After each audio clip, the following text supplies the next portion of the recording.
મિત્રો, ઋતુમાં થતા પરિવર્તન, વધારે પડતું બહાર ખાવાની આદતો કે પછી શારીરિક નબળાઈને કારણે વાયરલ તાવ આવી શકે છે.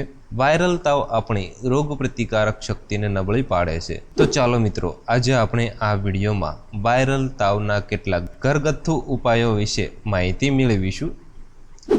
તો મિત્રો, 1 લીટર પાણીમાં 1 ચમચી લવિંગ પાવડર અને 10 થી 12 તુલસીના પાનનો ઉકાળો બનાવી તે ઉકાળો દર 2 કલાકે પીવાથી રાહત મળે છે. વાયરલ તાવ આવે તો સૌપ્રથમ આદુનો ટુકડો, 1 ચપટી હળદર, 4-5 કાળા મરીનો પાવડર અને થોડો ગોળ 2 કપ પાણીમાં ઉકાળીને તેનો ઉકાળો બનાવો. આ ઉકાળો દિવસમાં 3 થી 4 વખત પીવાથી તાવમાં તરત રાહત મળે છે. 1 ગ્લાસ પાણીમાં 1 ચમચી આખા દાણા નાખીને ઉકાળો બનાવો. પછી જ્યારે અડધું પાણી રહી જાય ત્યારે તેને પી લો. તેનાથી તાવ ઝડપથી ઉતરી જશે.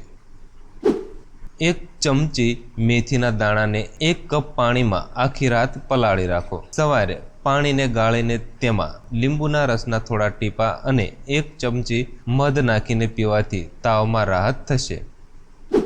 તાવને કારણે રોગ પ્રતિકારક શક્તિ ઘટી જાય છે. આવી સ્થિતિમાં ગિલોયનું સેવન કરવાથી વાયરલ તાવમાં ફાયદો થાય છે. તમે ગિલોયની ગોળીઓ પણ બનાવી શકો છો અથવા તેનો ઉકાળો પણ પી શકો છો. વાયરલ તાવ માટે આદુની ચા શ્રેષ્ઠ છે. તેનાથી રોગ પ્રતિકારક શક્તિ વધે છે, તેનાથી ગળાના દુખાવામાં રાહત મળે છે અને શરદી અને ઉધરસમાં પણ રાહત મળે છે. તો મિત્રો, આ વિડીયોની અંદર આપણે વાયરલ તાવના કેટલાક ઘરગથ્થુ ઉપાય વિશે માહિતી મેળવી. તો જો મિત્રો તમને અમારો આ વિડીયો પસંદ આવ્યો હોય તો પ્લીઝ વિડીયોને લાઇક અને શેર કરવાનું ભૂલતા નહીં.